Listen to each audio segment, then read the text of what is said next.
Yan mga sir, nag-troubleshoot ako dito sa MIUI 125 yan. Ang problema nito kanina dinala dito, nauubos yung charge ng battery. Yan, nalolobat. Yan. At chinik ko, grounded siya sa kanyang harness, may grounded. Inisa-isa ko lahat, tinanggal yung socket. Yan. Pagdating dito sa charger niya, yan. Pagkahugot ko ng socket, yun, nawala yung continuity ng positive at negative yan. Kaya ito yung aking expected na sira yung kanyang charger. Yan. At ngayon, ginawa ko, nag-convert muna ako dito sa Lihuwa na charger. Yan, sir. Kinonvert ko muna siya. Yan. At sabi nung may-ari, bibili na lang siya ng bagong charger. Yan mga sir. Tapos, try natin. Yan. Dinala dito kasi kanina wala lahat. Yan. Tapos, pina-charge na yung battery kasi nalobat maigi. Yan. Ngayon, i-testing natin. Yan. Sir.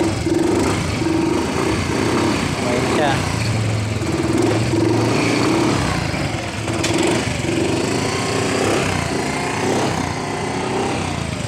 Ano kanyang charger yung Lihuwa charger.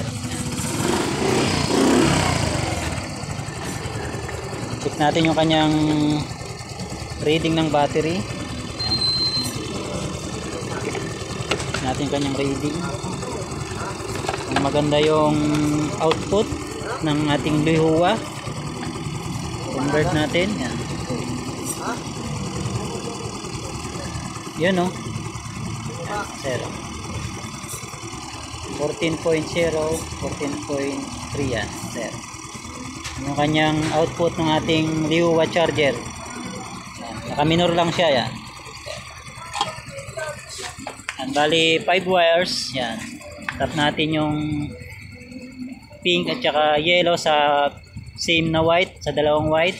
Tapos red to red, yung green to black. Tapos yung black ng Lihuwa sa accessories wire. Yan, 5 wires. Goods.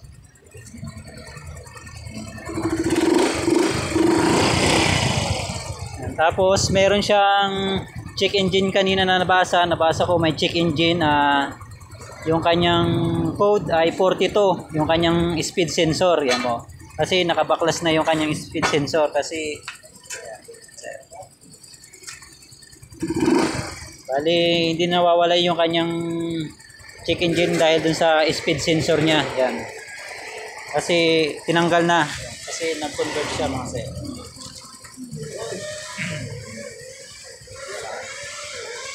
Kaya hindi nawawala yung kanyang check engine. Pero umaandar pa naman. Yun o. Goods. Hintay ko na lang yung may-ari para bibili ng katulad ng charger ng Yamaha. Yan. Ito ay pansamantala lamang. Kinonvert ko lang para malaman natin kung okay na. Pero ngayon okay na. Ayos. MIUI